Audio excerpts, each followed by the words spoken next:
আসসালামু আলাইকুম। হাসান হোসেনের ডেলি ব্লগে স্বাগতম। যে যেখান থেকে আমার ভিডিওগুলো দেখতেছেন, দেখে যদি ভালো লাগে তো প্লিজ একটা লাইক করবেন আর আমার চ্যানেলটা সাবস্ক্রাইব করবেন। তো স্কুল থেকে নিয়ে এসে তরমুজ নিয়ে আসছি বন্ধুরা। তো দুই ভাইকে একটা তরমুজ কেটে দিছি, ছোটো তরমুজ দুইটা নিয়ে আসছি। তো দুই ভাই তাই খাইতেছে মজা করে।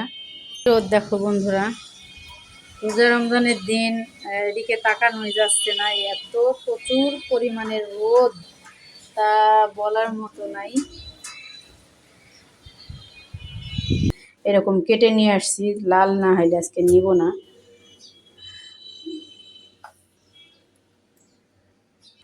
তো এই যে বন্ধুরা মাছ আনছি এখানে এক পর একটু বেশি, আর মাছ নাই। আমি যে মাছওয়ালা বেটার কাছ থেকে মাছ নেই, এর কাছে মাছগুলা খুবই টাটকা।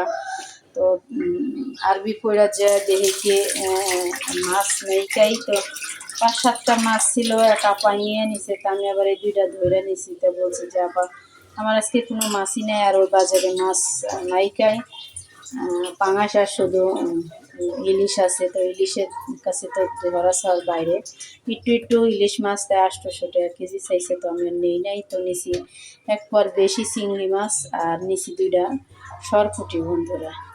তো আজকে চিংড়ি দিয়ে লাউ রান্না করব। আর এখানে লাউ কেটে রেখে দিছি, কাঁচামরিচ, পেঁয়াজ, ধনিয়া পাতা, চিংড়ি মাছ, ছোলা, আর এখানে একটু পেঁয়াজ করবো বন্ধুরা।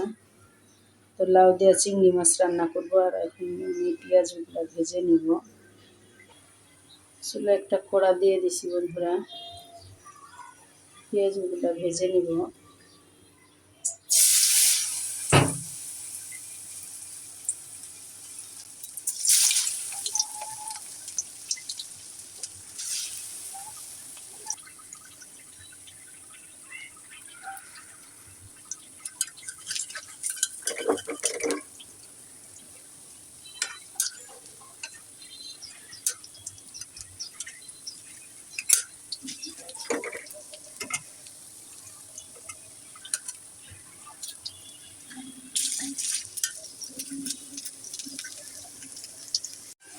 এখানে দিয়ে দিচ্ছি বন্ধুরা, এই যে চিংড়ি মাছ দিয়ে সব মশলা সব কষাই নিতেছি বন্ধুরা।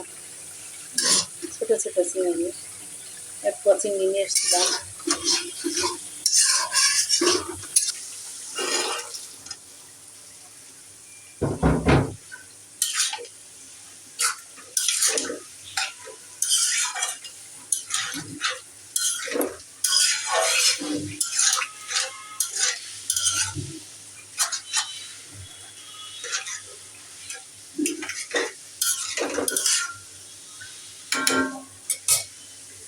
আর এদিকে আমার লাউ মশলাগুলো কষানো হয়ে গেছে বন্ধুরা। এখন লাউটাও দিয়ে দিব।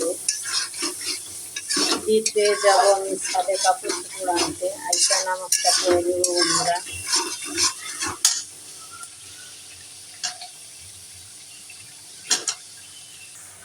তো এই যে সম্পূর্ণ লাউটা দিয়ে দিছি।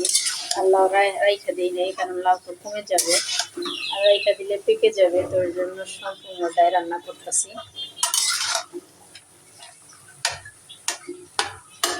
ঢেকে দেব।